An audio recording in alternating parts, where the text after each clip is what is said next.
we move on to discuss the Cleveland Cavaliers. They have started 12-0. They're still undefeated. They got a victory this past Monday with a 119-113 win over the Chicago Bulls at the United Center. And they find themselves now at 12-0. This is just the eighth time in league history that a team has started a season 12-0. This is the first time since 2000 in the 2015-16 season where the Dub Warriors started off. I think they broke the record for consecutive games. I forgot exactly what number it was. I think it was around 31 or something ridiculous. And what's the ridiculous stat to this is they're 12-0. Of the 7 previous teams to finish 12-0, to start off 12-0, 5 of them went on to reach the NBA Finals that season, and 2 of those teams won an NBA championship. It's been a ridiculously impressive start, and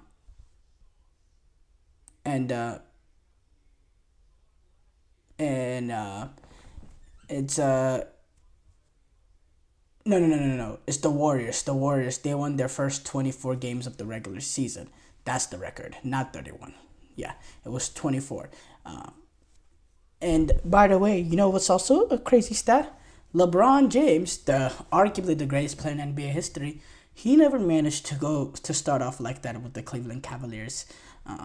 So it just puts into perspective how historic the start has and how unexpected, in my opinion. Look, the Cleveland Cavaliers last season, they they finished around, I believe it was fourth seed, but they were in a tight fourth seed. They were in a tight place with the Celtics. I mean, with the Bucks, the Magic, the Pacers, the Sixers, the Heat. I think they were all separated by around like 2 games or so, and they finished fourth place, and they took on the Orlando Magic.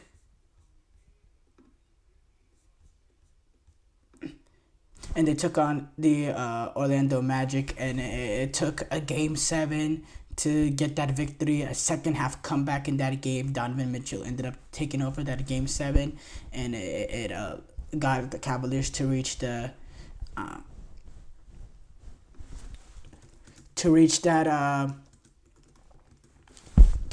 Eastern Conference semifinals, in which they eventually went down to the Boston Celtics.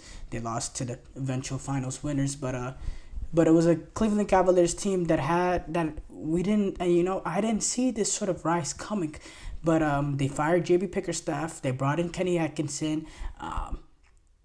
Evan Mobley finally started developing a consistent offensive game. He's averaging 18 points this season, which is up from his regular career average of 16 points a game. He's up a few points in terms of points per game. His efficiency is, in terms of his 3-point percentage, 33%. That's 6% better than his career average. That will work. That is progression. 33% obviously is not great, but you're at least a threat. You're at least a threat. And I think it's opened it up for this Cleveland Cavaliers team. Obviously, Kenny Atkinson, we know what he did going back to his Brooklyn days, leading that team. They've made the playoffs with D'Angelo Russell at the wheel. Do you remember that team with D'Angelo Russell, Jared Dudley, Joe.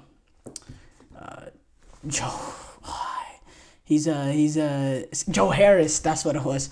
Joe Harris, that Brooklyn Nets team. I think they lost to the 76ers with the Ben Simmons, Jared Dudley drama, if you remember that series. Kenny Atkinson is a proven player development coach and has been able to get the best out of a young group of guys. He's been able to mold them into a young group of guys, into a serious team. He's done it in the past, and I think he's doing it right now with the Cleveland Cavaliers. And he's a brilliant manager. He eventually went on. He got fired by the Brooklyn Nets with when KD and Kyrie came in, because they didn't look at him as they looked at him as a developmental coach rather than a coach that can take, a team to the next level in terms of a championship. But I thought it was a little bit unfair how he was treated at Brooklyn, because he deserved that opportunity to prove that he could. When he got fired, he didn't. That was the year that KD didn't play, because KD came off an Achilles injury, and Kyrie, he was in and out, and it was just like, Brooklyn Nets, they were a dysfunctional organization. Not saying Cleveland is that much better, but Cleveland bring in Kenny Atkinson now, and I think he's gonna get his opportunity now to make that next push from just a team that has a young core, develop them into a team that can make the playoffs, into potentially competing for a championship. Because look, a 12-0 start, it's not easy to come by. That is it is ridiculously impressive, and they've gotten some good wins too. They beat a really good Golden State team, a really hot Golden State team to start off the season. They completely, utterly destroyed them. They beat the Lakers. They beat the Bucks twice, which we know the Bucks have not had a great start so far to their season. But yeah, we'll see. I think the Cavaliers team is a team to. If you're a Cleveland Cavalier fan, you have to be excited about. You have to be excited about what you're getting out of Evan Mobley, what you're getting obviously out of Donovan Mitchell, who, the way he's been playing, how good the Cavaliers been. He's been solid as well. He's averaging 24 points a game. His three-ball percentage has been really, really good. He is hitting his shots. He's shooting 41% from this season, and he's a player. He's a shot chucker. He'll put up 20, 25 shots a game. He will put up a lot of field goals. He put up 16 threes in the Bulls game that they won. He was 7 of 16. That will work. His shooting over his career wise has been about 37%. This season, 41. He's playing really good complementary basketball, and in certain games he's had big games, like the 36-point game he had over the Chicago Bulls. So I look for him to be in that MVP race when it comes down to the wire, especially if Cavaliers can put this up, can keep this up. But yeah, it's impressive. It's impressive. These are not, and Darius Garland as well. Having Darius Garland, that second player to handle the ball, he can generate some offense for himself as well. You have 20-point scorers in Darius Garland, in Evan Mobley is averaging 18. We know what Donovan Mitchell can do. You have good role players that defensively put in the work, like Isaac Okoro, Jared Allen, which there was some drama around Jared Allen. They've been able, in the offseason, they've been able to quiet that down. But Jared Allen, Isaac Okoro, who's the other player missing? Evan Mobley. You got good role players that'll do the defensive part of the game as well.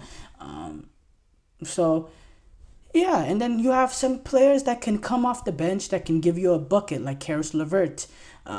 So this team doesn't have that many holes. They don't have that many holes. Now, the one thing is, next to, in the NBA right now, you do need that second superstar to be like a legitimate championship contender. And if you don't have that second through and through superstar, you need somebody like a Jamal Murray that can rise up to become a superstar in those big playoff moments. Besides Donovan Mitchell, I don't see that. I don't see that from Darius Garland. I don't see that from Evan Mobley. Can they make a trade potentially? Will one of these guys develop into being a second superstar that can be next to Donovan Mitchell, that can help carry the load in the playoff games? Because superstars win you playoff games. Superstars win you championships in this era in the NBA. That is the one thing I would be concerned about the Cleveland Cavaliers. But overall, as a unit, there is no holes in this team, and Kenny Atkinson is extremely good coach, and he deserves a lot of credit. And he has a very, very good chance in winning that Coach of the Year this season. I'll tell you that.